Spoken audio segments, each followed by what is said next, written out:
25 years ago, Latinos were a much more recently migrated voting bloc. There was a lot of naturalized citizens. The dramatic explosion that's happening now, over 80% are US born. These are not migrants themselves. In many cases, it was either their parents or their grandparents. And so they're not as sensitive to that issue. And Democrats have been speaking to them as aggrieved immigrant communities. At the same time, we also have this immediate economic crisis that is facing a lot of working class people right now.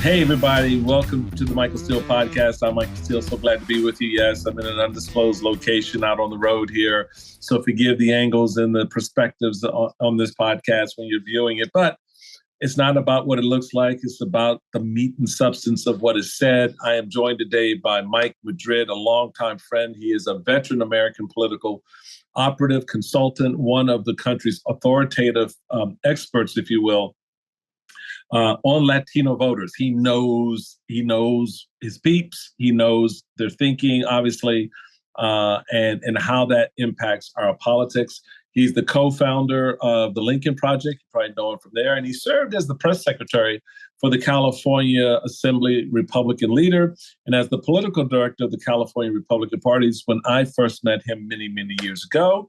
And he's also served as a senior advisor to both Democrats and Republicans, for that matter. He is the host of a great new podcast, the Latino Vote podcast. Do check it out.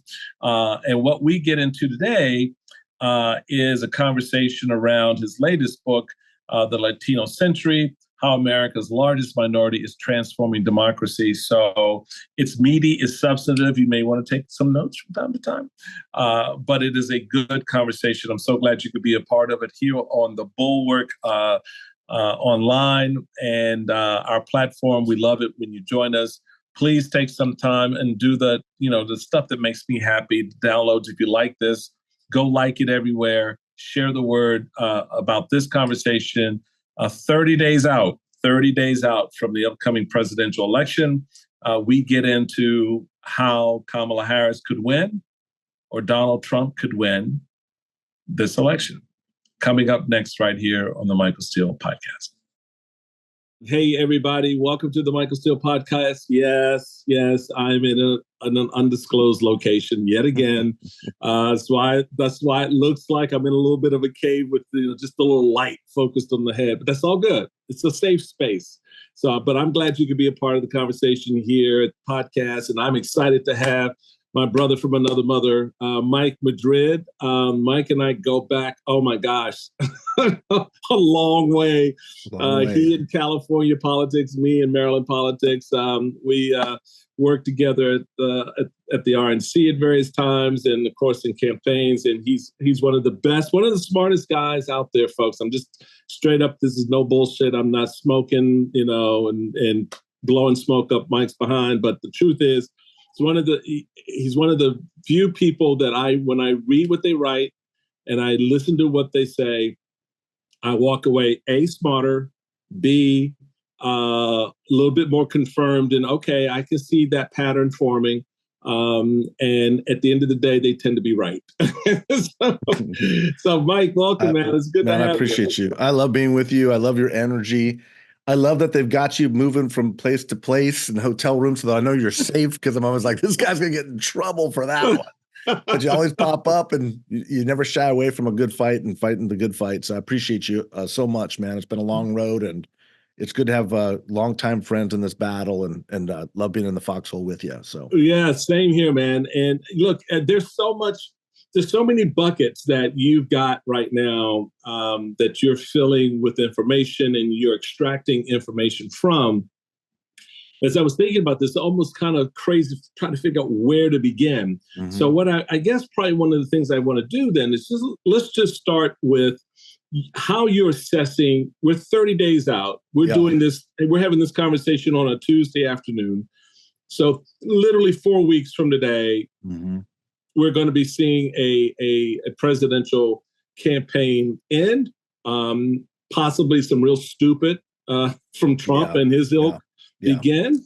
Mhm. But what's your assessment of where we are right now before we get into the nitty gritty? Well, look, I've always believed that the fundamentals benefit sort of an incumbent Democrat right now, and while Kamala Harris isn't exactly the incumbent, she kind of fits the same bill. But there's three main reasons why I believe that this probably breaks for Kamala, and it might be even a little bit bigger than kind of the close race we had in 2020. Mm-hmm. Let me break down the three reasons why. The first, Michael, is the most important metric for me is Donald Trump is still not breaking in any of the averages. He's not breaking over a 47 and a half ceiling. Right. He's shown no propensity to go higher than that. That's a really dangerous spot to be in as a challenger or as an incumbent. When you can't get past your ceiling, that's not good. It's not good at all. So that's the first thing. The second thing is if you're looking at where Kamala Harris is increasing her margins, it's in where there's a larger kettle of fish, and you go fishing where the fish are. That's right. Let me explain that. She's dramatically overperforming with college-educated women. Like there's going to be a historic gender gap this November, something we've never seen before. And that gap is getting wider. It's the first time we're seeing both campaigns explicitly appeal to different genders. Like they're not even hiding it anymore, right? It's like they both know this is the way to win. And as you know, and you and I have talked about this over the years, Trump is picking up more and more Latino voters, working class, Right. non-college educated, largely men, third generation and beyond. But there aren't enough fish in that pool to overtake kind of what seems to be this gap with Republican or women, college-educated women generally. That's the second significant fundamental. The third is kind of this, what we saw in the New York Times Siena poll come out today, which is, and you and I talked about this a lot over the past few months, is this Republican share of the vote that was materializing in the primaries never appeared in the polling. It's appearing now for the first time in the New York Times Siena poll that came out this morning. Mm-hmm. His numbers are incredibly weak with Republicans. And that's very, very, very significant because his base is not intact. It's never been intact. You and I knew this. You as a party chairman, you know when your party's behind you, you know when it's not. You can just smell it. And we were seeing it in the primaries, but none of the polls were showing it. Now we're starting to see that Trump fatigue actually materialize. And there was like just over 80% of Republicans are saying that they're solidly with Donald Trump. That's a red flag. That's like a 5-alarm fire for a candidate 30 days out. So those three are the metrics that I'm looking at that are saying that this fundamentally is looking better for Kamala Harris and the Harris-Walz ticket than I think it was a month ago. How does the advance of Republican leaders like Liz Cheney and Dick Cheney, to his great honor, coming into this campaign the way he did, particularly given that George Bush has chosen not to participate, and people who dog Bush for that just don't understand the man's head, which he made very clear the man has done anything politically since he left office, and he's really set that part away from him. So, okay, we give him that. But you do have this momentum from Lieutenant Governor Jeff Duncan, Adam, Liz, and other Republicans who have come out and are making the Harris case, particularly former members of the Trump administration, like Sarah Matthews and Olivia Troy. How does that impact? Because you and I had a long conversation, just as a point of reference for folks. Back in the beginning of the year, I tagged Mike and I was like, dude, I'm thinking about permission structures. I need some help understanding creative ways to do that. And so we started looking at putting those permission structures in place, and it required people like Liz and others to come out for sure. But it also goes to something that you made very clear at the time was it's got to be on the ground. The permission structure can't be in the air. It just can't be this sort of, oh, look up in the sky, there's something I can't reach, right? It's got to be closer to the earth, meaning local leaders, local people that folks in the community identify, saying it's okay to vote for Joe Biden at the time, now Kamala Harris, because this is for the country. So how has that aspect of this campaign, in your view, materialized? Has it materialized effectively? Is it part of what you see in some of the numbers you're looking at among Republicans? Does it contribute to that Republican weakness that you referenced? Yeah, and let me make this, that's a great question. And frankly, I think it's the question of who wins the election at this point. Is if we do see, when you and I were working on the Lincoln Project together, we were talking about the Bannon line, right. 6 to 7% was where we were trying to get. I have been saying all election cycle, I think she can get to 10%. Trump could lose 10%. If that happens, I mean, Katie barred the door. She's going to win a big one, right? And if it's more than that, then who knows? But there are people that are saying that that will never happen, and that's very legitimate because there is no historical real precedent for it except for like 1984 Reagan. That was the last time it happened. Okay, so with all of that is sort of the predicate and the precursor. Let me say this: everybody you mentioned, everybody that you're working with, everybody who has put their neck on the chopping block is a patriot, is a warrior, is doing this with huge sacrifice, and I'm eternally grateful for what they're doing at this moment in time. But I do want to, from an evidence-based perspective, suggest something a little bit different. Sure. And that is, even before all of these folks were coming out, we were seeing in the early primaries this leakage. And it was when Chris Christie was in, it was before Nikki Haley was a real, the last person standing. Right. So this is not, I mean, we've lazily called it a Nikki Haley voter. It's not a Nikki Haley voter. It's an anti-Trump voter. And that's very important. That distinction is really, really important because we're trying to gauge the true sentiment of why they're breaking off. They're not voting for Nikki Haley. They were never voting for Nikki Haley. Right. They were voting against Donald Trump. Exactly. And that is important. It's really, really, really, really, really important for messaging. Okay. So that what I'm gauging, what I'm looking for is the math that says how many Republicans are just anti-Trump and then why. Okay. And the why then becomes very important. There were 3 pieces of information that we did not have heading into November 2020. The big lie, Donald Trump lying with elections, January 6th, and the Dobbs decision. Yep. All 3 of those are incredibly powerful motivators for Republicans to bail on this guy, and they all happened after the 2020 election, okay?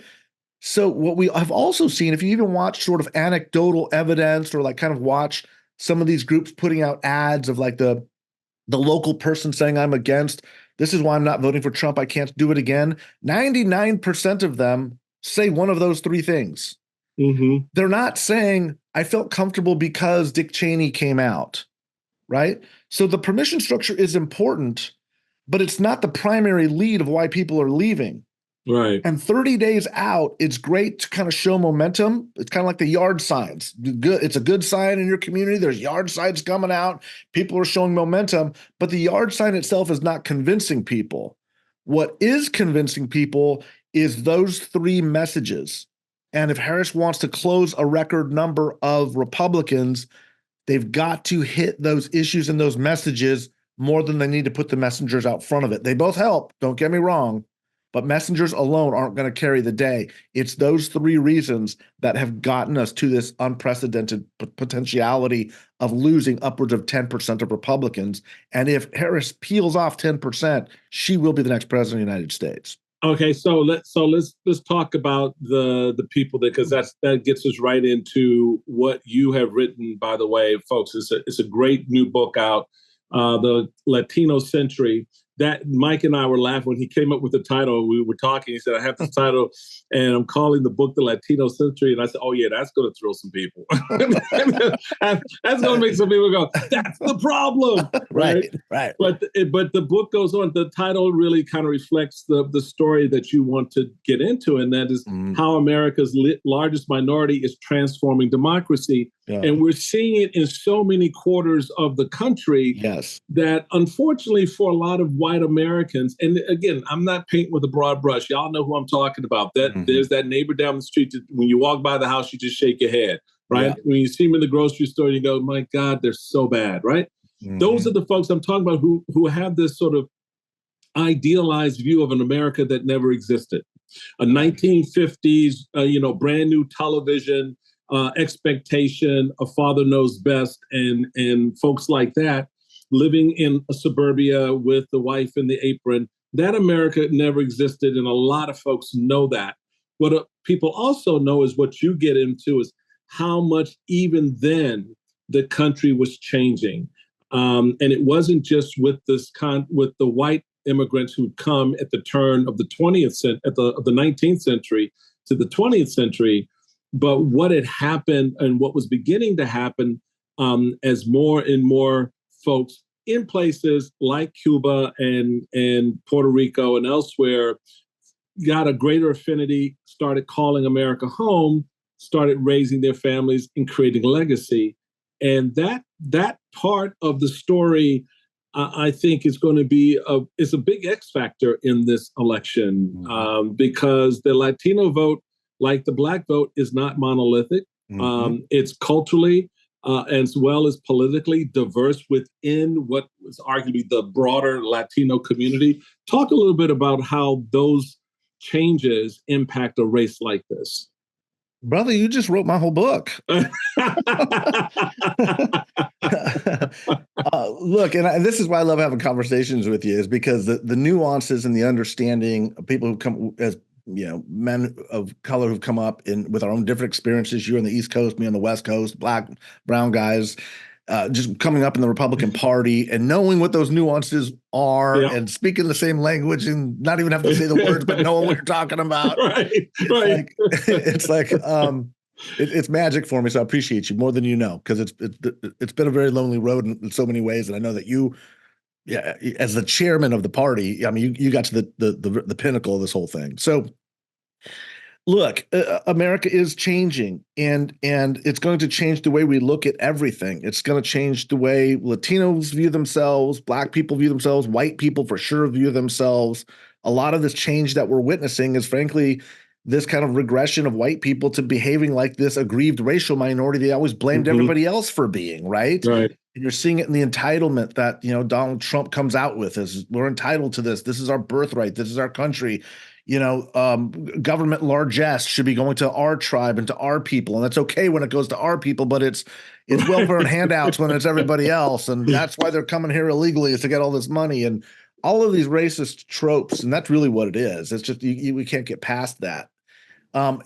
We are going through, I think, this very tumultuous time demographically, and America is becoming, for the first time in her history, a non-white European people. That's serious business. It's serious business. There goes the neighborhood, except it's the country, right? Well, there's a lot tied up into that. There's a lot of money tied up in it. Power, land. Keep going. Yes, all of it is tied up. All of it. It's the whole conceptualization of what America is, and what it's supposed to be, what it was meant to be, what it was promised to be. And we've always had this mythical, anybody can come to America and be American. And, Black people are going, what is that even mean? Talking about? What are you talking about? Right. And so it's challenging this whole idea of the founding credos of all of us are endowed by our creator, right? Because we say this, and we've had this mythology about it, and it's easy when you're an 85% white country, but suddenly, after 250 years of that, when you're becoming less than 50% white, it's like, well, wait a second, we didn't really mean all of that, right? Like, what do we really mean, right? Can America be an America if it's not a white Christian nation? And that is so much of the struggle that we're going through, because we are going through this incredible technological change and economic change. But the most visible every day that we see is the complexion of our country is changing, and that's the easiest way to relate to it, and politicians will take advantage of that. What's changing, though, what's transforming, and this, by the way, as you know better than anybody, is a lot of these shifts are happening beyond just Latinos. It's happening with African-American men, maybe not as much, maybe it's little. I'm not an expert. I don't know, but I know that it's happening. The New York Times did a phenomenal analysis after the 2020 election showing that in every single immigrant-dense precinct in the country, everyone, there was a rightward shift. So it's not even just a Black and brown thing. It's like an Asian thing. It's an everything thing. And what that tells us very clearly is the class separation is gotten out of control now. It's like beyond the Gilded Age, right? And our oligarchs are like Elon Musk and Peter Thiel. They're acting like populists. and they're acting like men of the people, Donald Trump. But they're the ones that are fueling this sort of this class rage, and it's got direct correlations to the race and ethnic tensions in the country, any one of which would be very, very difficult to handle, but they're both crashing on our shores at the same time. And so it's really, really hard for us to find any sense of commonality right now. You it was interesting. There was a Washington Post article that actually commented on some of what you've written and what you said. It said, quote, Madrid criticizes the GOP as the biggest purveyor of identity politics in America for its anti-immigrant appeals to its sometimes bigoted base. If Republicans abandoned nativism and stressed tax cuts, he argues, they could regain power in Washington. Democrats, conversely, need to drop the denial about Latinos' rightward drift and frame an economic message to appeal to a Latino voting base that isn't wedded to the Democrats. And that is the strength of the Latino community right now, is that is something that we've struggled with in the Black community after a long time giving ourselves over in the first instance to Republicans. Correct. And that didn't turn out. And then giving ourselves over to the Democrats in the 1960s. And what we got was the Great Society. And a lot of people like, but now I'm just living in a tenement and I still don't have a job, right? So you have that. And so now, but the Latinos in coming to the country, let's keep in mind, Latinos have been coming to America, folks, for a long time. Right. Mm-hmm. They just didn't start showing up 2 months ago. Right. Okay? Right. So right. They were as much a part of helping to build the country as a whole lot of other folks that we know from Asia and elsewhere. Right. But the reality of it is people don't understand that part of the Latino history. Right. Your book asks the question of whether the first, the rise of Latinos, put it that way, the rise of Latinos will inflame or begin to control and dissipate this partisan tribalism. What we're seeing, though, is to the point you just made. It's seemingly the partisans want to pull Latinos into the partisan tribalism. Mm-hmm. Because the grift and the political advantage over the Democrats, in their view, is far greater than the respect for the legacy, the history, and the aspirations of the very people. So you trap them the way other communities have been trapped into a lot of promises for shit they ain't gonna get. Mm-hmm. Again, man, I'm glad I wrote the book before you did. That's exactly right. I mean, look, yeah, and that's exactly it. And what is happening is a lot of this I explain is kind of demographic. Right. When I was doing work on Latino stuff for George W. Bush in 2000, 2004, we were getting high 30s, mid 40s support levels. But back then, remember, this is 25 years ago, Latinos were a much more recently migrated voting bloc. There was a lot of naturalized citizens. Right. The dramatic explosion that's happening now, over 80% are U.S. born. Mm-hmm. So, and they're very young. It's like a huge tidal wave that's coming. These are not migrants themselves. In many cases, it was either their parents or their grandparents. And so they're not as sensitive to that issue. And Democrats have been speaking to them as basically as aggrieved immigrant communities, and we have a deep reverence for our migrants. There's no question about that. But at the same time, we also have this immediate economic crisis that is facing a lot of working class people right now that is very real. Right. And the polling has been telling us overwhelmingly for 3 decades, Michael, for 30 years, it's economic issues that they want to hear about. And then when the Democrats hear that, they'll be like, yeah, I understand that, but he wants to put your kids in cages. Right, and it's like, I hear you and I get that, but I don't have the luxury of worrying about that right now because my kids are hungry tonight. Right. Right. Like I got mouths to feed now and rent is due on Friday. Right. You want to talk to me about politics? Bring that to me. Like that's what I have the capacity to worry about. And that is part of this broader class shift as the Democrats have consolidated college-educated voters, overwhelmingly white. The Republicans have consolidated non-college voters, overwhelmingly Black and brown. And so now we've got these parties isolated by culture, diploma divide, class divide, and racial and ethnic correlation is all pulling the country in very different political directions.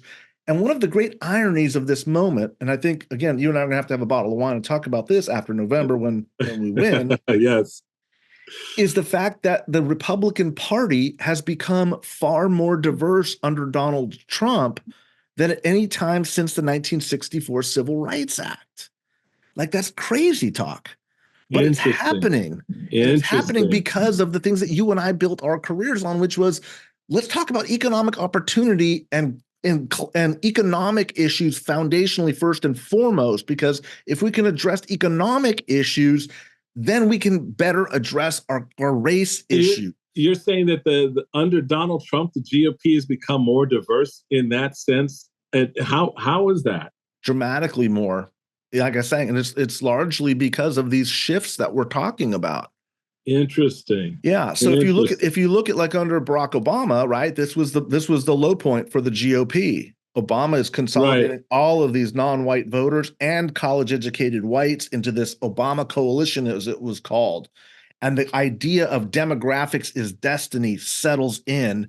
And the Democrats believe all we have to do is win this thing in the maternity wards, because all of these non-white people are going to be replacing white people, great replacement theory, and they're all naturally Democrats. Well, that didn't happen. None of that happened. Texas didn't turn blue because of Hispanics. Florida didn't turn blue because of Hispanics. They started going in the other direction. And it's because of the economic populism that Trump is talking about and the Republican Party has become is very appealing to not just working class voters, but candidly, working class voters of color who are saying, my life hasn't gotten that much better under Democrats, or it's gotten worse. But how did their life get better under Trump? Because Trump, I had this conversation today where an African-American gentleman I just met, we were talking, and he was talking about how, a lot of young black men are saying, well, under Trump, I got a check. Yes, under Trump, you got a check. Yeah. You got a check, which he wanted the partner church to make sure his signature was on the check. Yeah. That was branding bullshit. That wasn't, you got one check for $2,400. Yeah. So how does that translate into, oh, I'm doing better under Donald Trump? You didn't get a check the month afterwards, nor did you get a check for every month after that. Yeah. Jobs contracted under Donald Trump. Yeah, massively. And so I know the thing for me, it's been interesting to watch Democrats actually, Mike, become and sound more like old line Republicans like you and I were 25 years ago, making the case against them for these things. They're now making those cases against this populist economic crazy from Donald Trump, because he couldn't get infrastructure done. All right. He doesn't believe that there's an environmental problem. Right.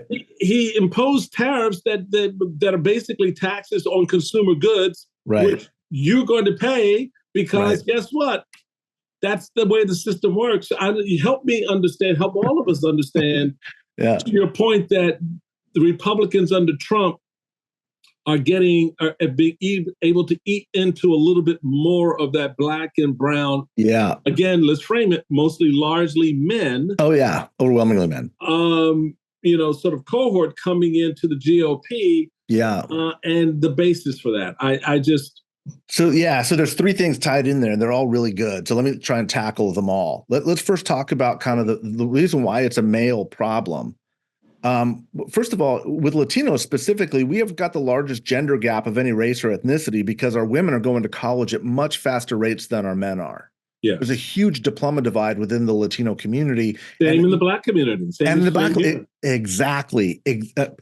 So a lot of this is correlate, right?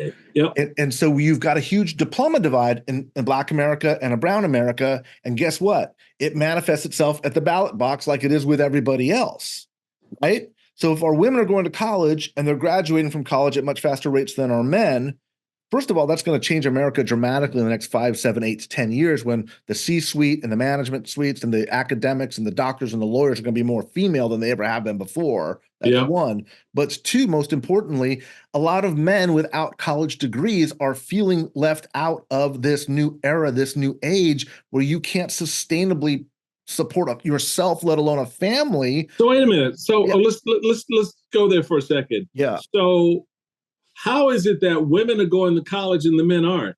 I mean, their access. If you take two Hispanic male and female, and an African American male and female, the numbers show us that the two women from each of those cohorts, those groups, advance. They're like, okay, I'm gonna focus on my studies. I'm gonna get through high school in this shitty public school system that's trying to educate me.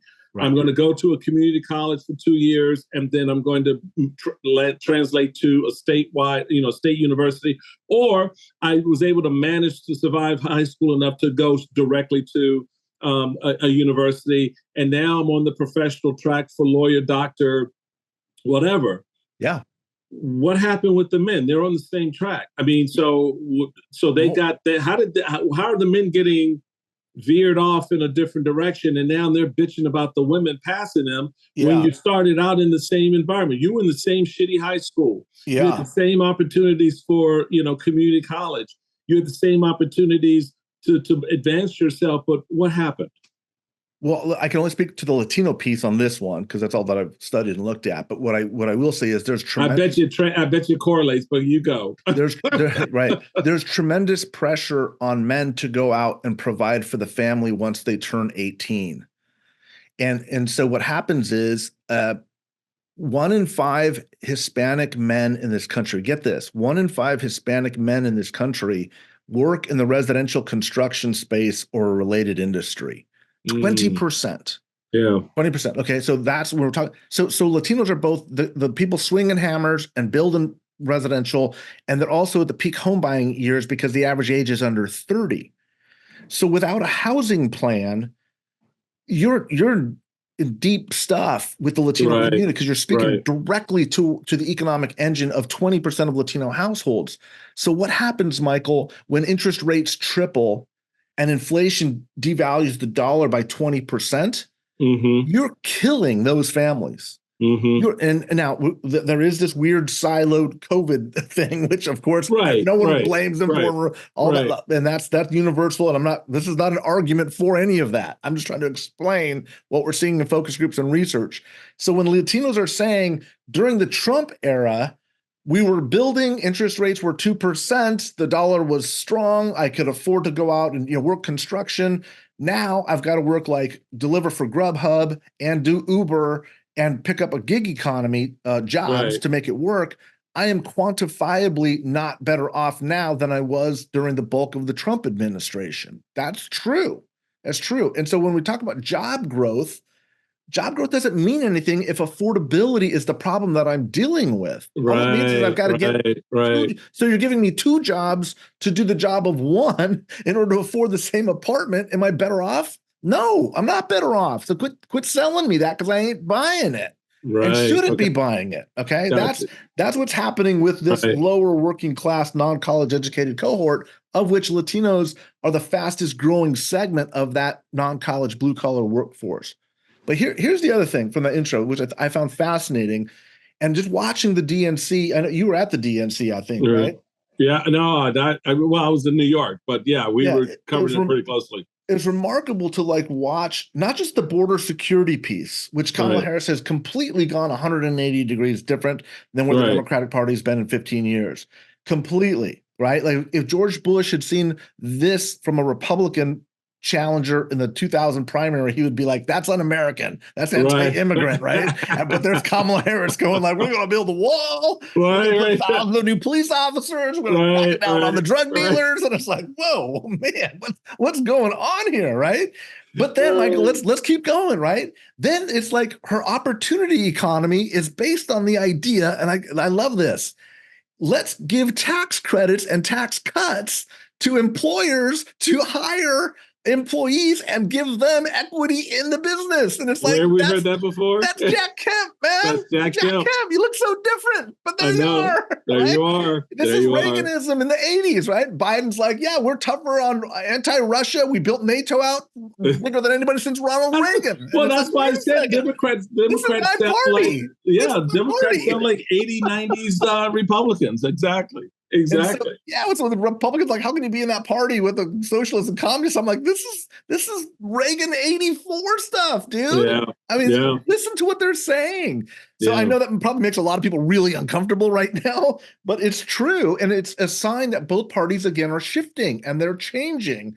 And I'm starting to hear a lot of things like, well, they want to keep Latinos uneducated because if they educate Latino men, then they'll start, voting Democrat. I used to hear those same things in the 80s from Republicans saying that about Democrats. It's like, stop with that. But you're realizing the parties are just literally shifting on their axes. And so both parties are struggling with how to deal with that. Let me give you a practical campaign application, which you'll appreciate. We used to just go hardcore. Democrats used to go hardcore into Hispanic and Black communities and just flood the zone to GOTV, knock on every door, get everybody out that you could. Well, now that it's becoming more Republican, you can't do that anymore because they're turning out more Republican voters than ever before, right? And so you've got Democrats going, well, what do? We got to get better at the data, which is what we were doing in the 80s to hedge that. You're making the case I just made yesterday. This is exactly the point. The micro-targeting, knowing who your voters are, where they are, and how to turn them out, and so that you're not weakening your own voter pool by turning out the opposition. Precisely. And that's a big problem for the Democrats because they're used to just having community organizers and you turn out everybody, knock on every door because 7 or 10 out of 8 out of 10 voters are with you. Now it's like 55%, 60%, maybe 50%. It's like you're spending time turning out Republicans. And Republicans are still nervous going, I don't know if we should go into those neighborhoods. Even if they're Republicans, like I don't know my way around that neighborhood, but I'm not going in there. I don't want to do that. I'm still not going to do that, right? Can I go over there because they look more friendly, right? It's like exactly it. So both parties, all their GOTV operations have completely changed. Yeah, completely. Yeah, it is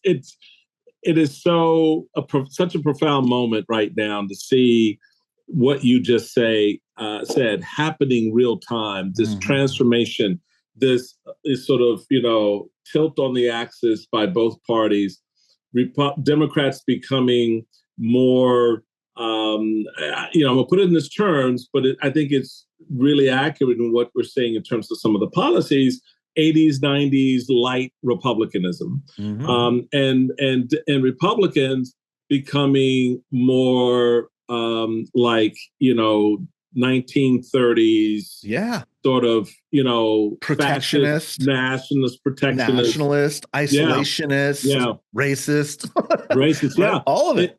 All of it, and the expectation for voters now is you got to vote for one of these ideas represented in these two candidates.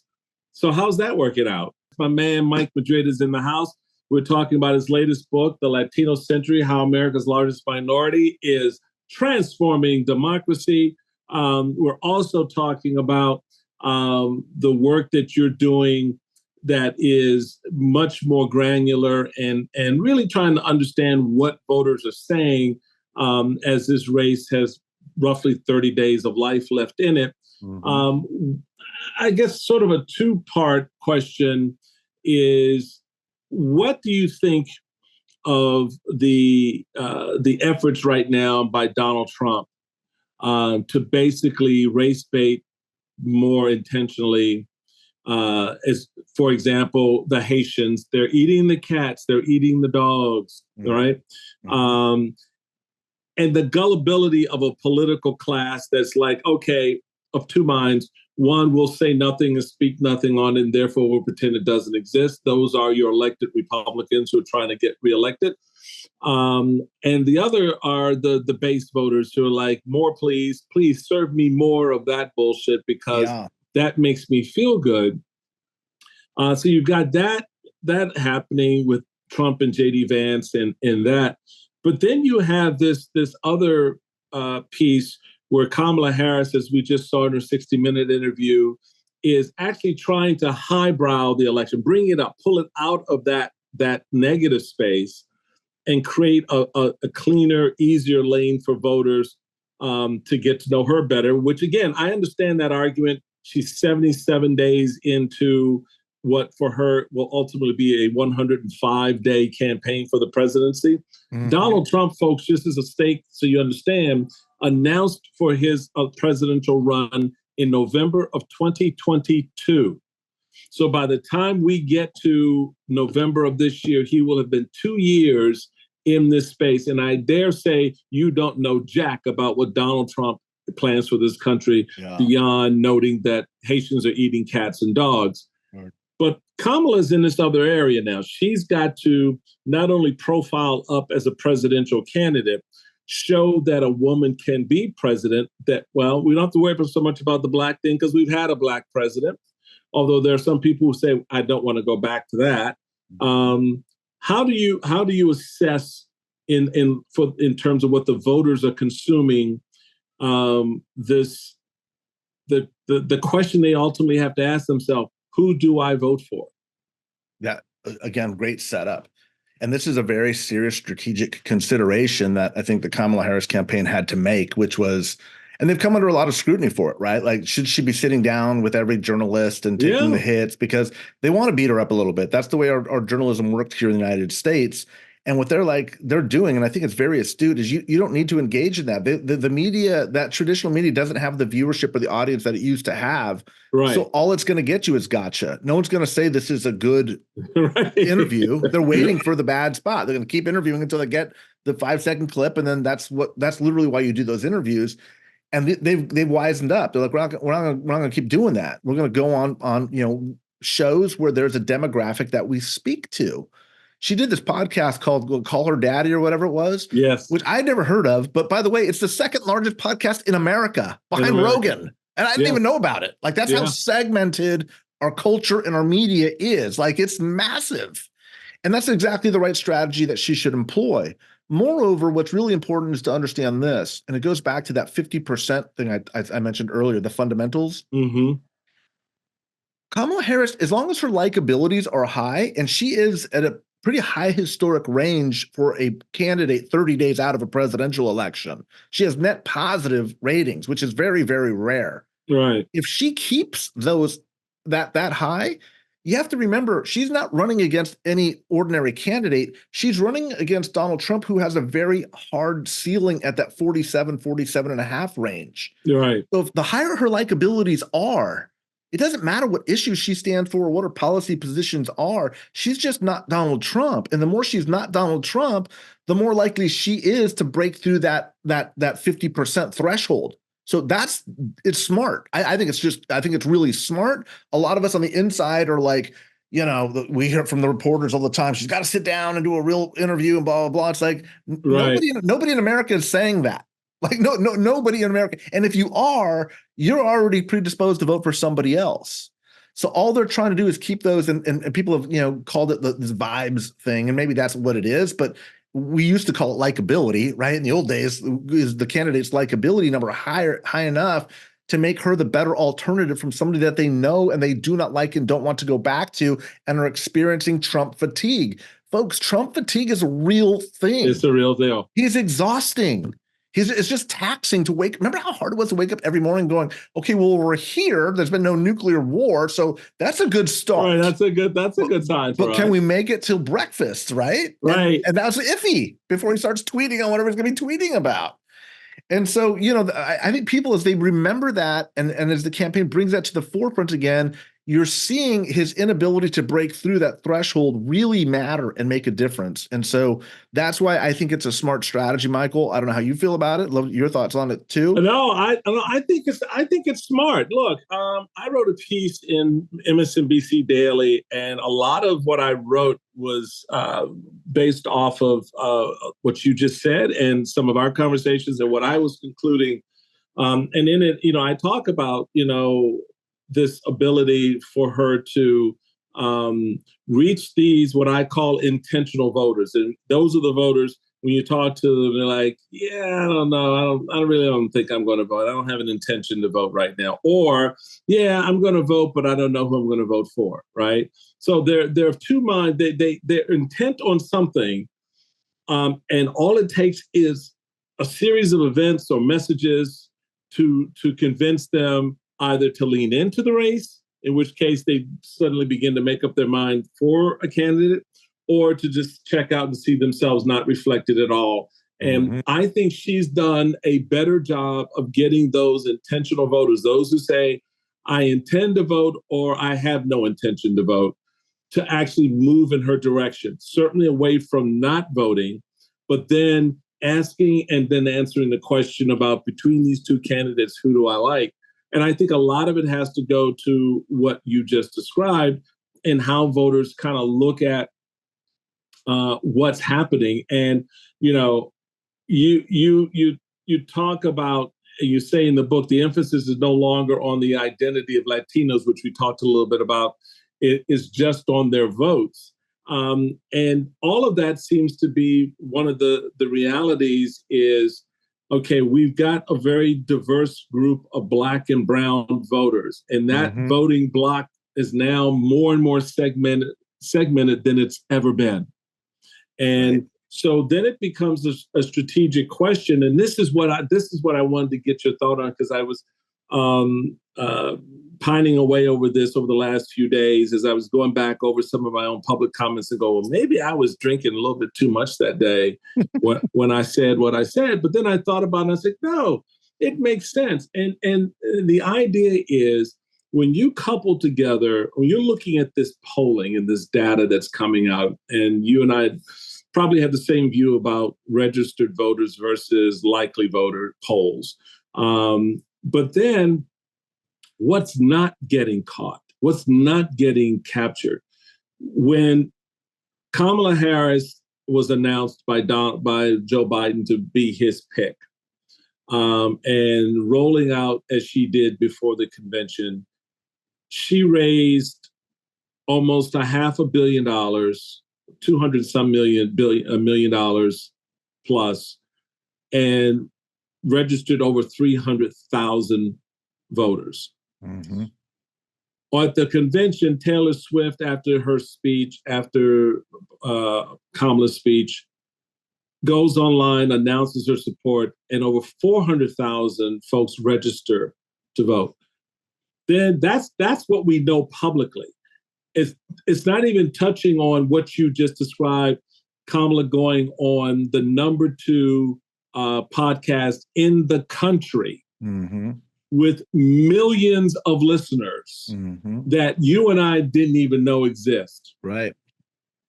What she's able to pull out of that adds to that 700, 800,000 that she got in the two big public events. Because people, if I see Mike Madrid, and Mike Madrid is out there, and I like Mike, and he's saying, you know, I need you to go register to vote, and I know you're supporting Kamala.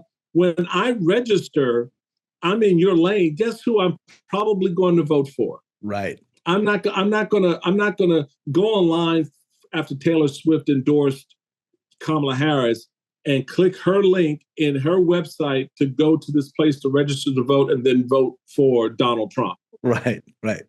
So what's not getting captured is this movable feast of voters at the grassroots level that posters aren't seeing, that, as we saw in 26, could rise up and bite Donald Trump in the ass, which I hope they do, which I'm telling you need to do. And really, to some of the points you were making earlier, turn this race into a bigger electoral college win for her than what we may see on paper right now. Yeah, look, yes. And again, I believe that the shifting nature and coalitions of our parties, which we just spent the good, first part of the show talking about, it's not only real, it's quantifiable, but it happens marginally. People have to remember, like, when we talk about realignments take a generation to happen. Yes. They happen 1% per election cycle. But after 3 or 4 or 5 election cycles, you're starting to see massive shifts that aren't picked up in polling because we're using the same samples. And the fact that there is this movement isn't necessarily registered, or sometimes it will look like just this massive outlier when they do pick it up. And it's like, well, that doesn't make sense. Like Right. Latinos can't be moving that far right, or she can't be winning college-educated women by that number. It's never happened before. So let's just kind of throw that out, right? Because it doesn't make sense when that's exactly where things are going. Right. Does that make sense? It's only an outlier until it's not. Right. It's a trend, right?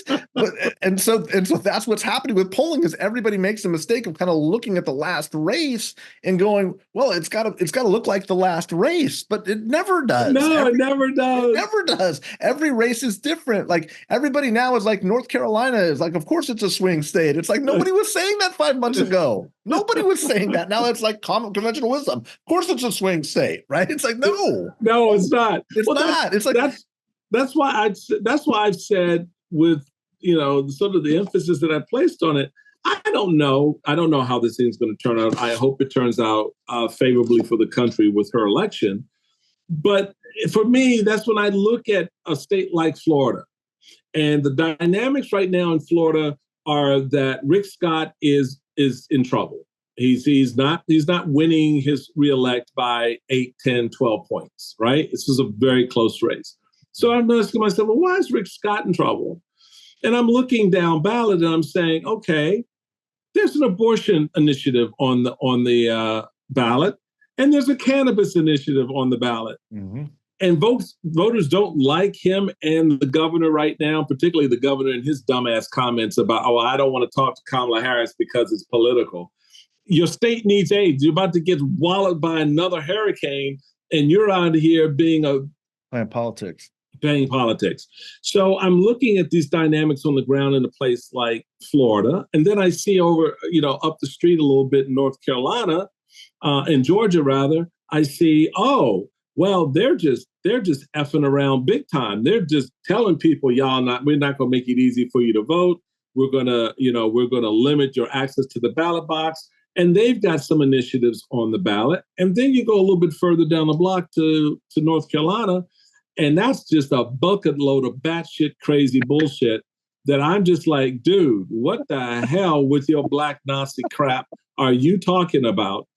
And the voters there like, okay, we definitely gonna be splitting our ticket. Right. At a minimum, those dynamics to me, in light of what you were saying before about North Carolina, for example, those are the kinds of dynamics that I look at and go, you got to play here. You got to play in Florida. You got to play in Georgia. You got to play that you can make in North Carolina that, if nothing else, at a minimum is going to make your opponent spend money in a state they ordinarily shouldn't have to spend money in, right, to defend. Yeah.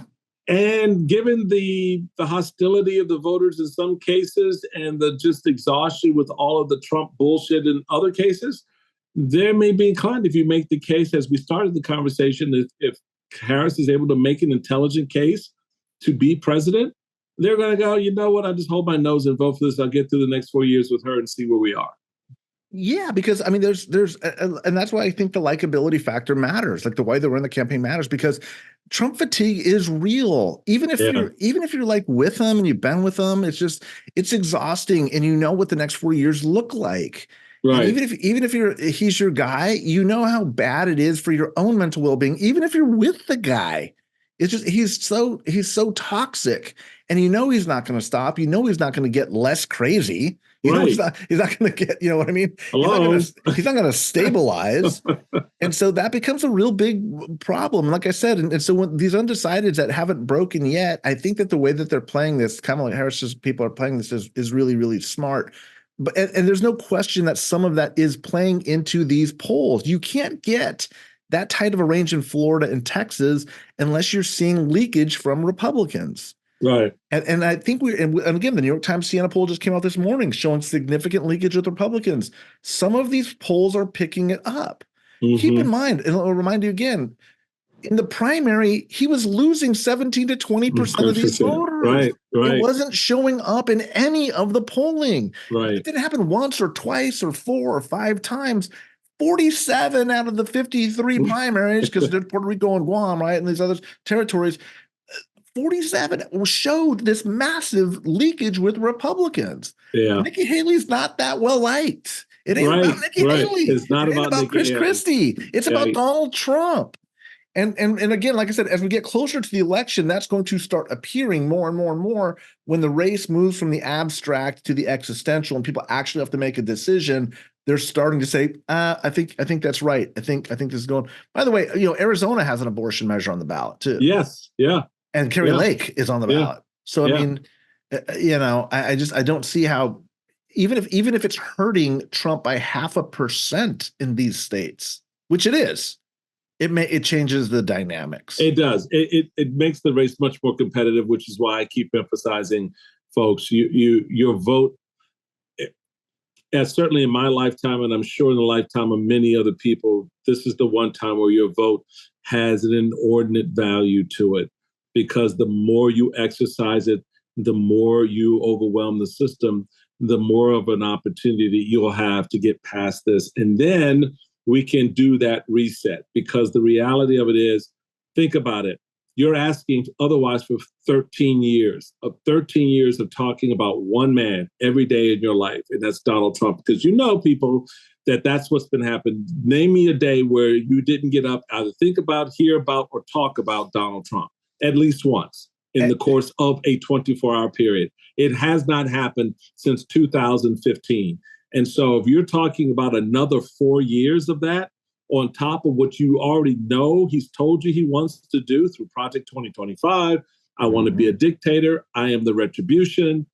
What the hell do you think America is going to look like 4 years from now? Right. And that carries a lot more value and weight, I think, for voters than they may get credit for. Because at the end of the day, they look up and they go, you put your finger on it, I'm just tired. I'm tired of being sick and tired. I'm sick and tired of being sick and tired. Yeah. And Michael, I remember 4 years ago on election day when I gave you a call. I said, brother, how you feeling? We're going to pull this off. And you're like, we're going to pull it off. It's going to be close. I was like, but is this over? And you were like, no, man, there's going to be a third episode.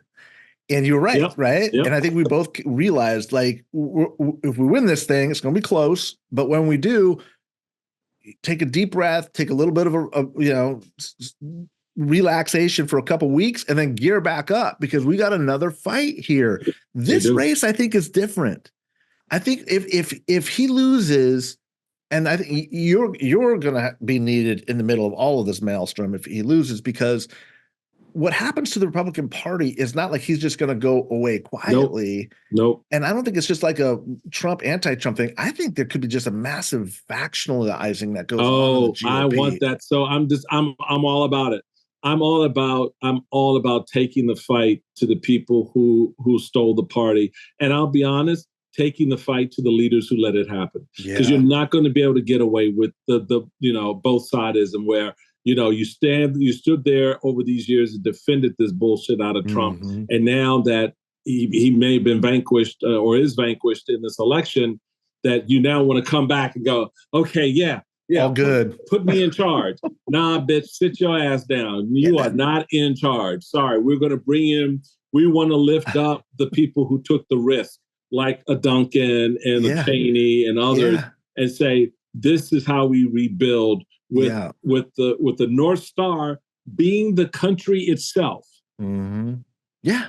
Being the country itself. That's the guiding light, the guiding principle is this thing called USA. And everything that has come to mean. And we have to understand and put in the right context how much we allow this venom into our system, how sick it has made us, and that the election process is how we heal and cleanse ourselves of the very thing that is making us sick. Now, y'all want to be sick? There you go. Just sit back and vomit all over the place, and then die. You don't treat the problem; it only gets worse. Well put, all of it. I mean, and like I said, I don't want to get ahead of ourselves. We've got a race to win here, but the dynamic, the energy on the street, it feels so much different than 2020 did. And I think for Republicans after this, it's going to be a whole different set of circumstances going forward. No, it is. And I'll be there. I know you'll be there. Mike Madrid, man, I appreciate you, brother. Yeah. Coming in, taking some time. You've got a podcast. Tell us real quick a little bit about the Latino Vote podcast you got. The Latino Vote podcast was started by a guy named Chuck Rocha and myself. Chuck was actually Bernie Sanders' campaign manager, first Latino guy to ever run a major campaign. We come from very different sides of the aisle, but we are dear, dear friends. We get along very well. We disagree on a lot, but it's not your typical show. It's more of a campaign operatives show. And what we do is try to explain like why the ads are running in the regions that they are, how Latino voters are responding to certain issues. We get into this rightward shift that's been going on. He talks about it from an insider Democratic perspective. I talk about it from an operatives perspective and run through the data. And it's we thought we'd do it. We got to know each other on the Lincoln Project, right? I was talking to people that I've been working against. I worked against him for probably 15 years before we ever met. Isn't that something? Yeah, and then we became great friends during the Lincoln Project. And so we need to talk about this. And so we just kind of kept going, and the audience has gotten bigger and bigger and bigger, more and more interest. So we like doing it. We like hanging out once a week, and we kind of like this. Just wanted to share some time, and it's great. Thanks for plugging the show. It's a fantastic show. If you get a chance, tune in. I think you'll really appreciate it. No, I appreciate you, brother. I'm glad to support you in that effort. Definitely, folks, check out the Latino Vote podcast. But and equally important, if not a little bit more so, is Mike's new book out, The Latino Century: How America's Largest Minority is Transforming Democracy. It's out now. It's a great read. You want to understand not just where the trend lines are taking us, but what the country could very well look like and be like in the future in America that is embracing its cultural diversity, its cultural heritage, and how we're all linked together in that. You know, we may have come from different places under different circumstances, but we here now, baby. We own this Constitution. Mm-hmm. We own, you know, the history is sorted. We got that. We know a lot of things that happened that probably shouldn't have happened, certainly the way it happened.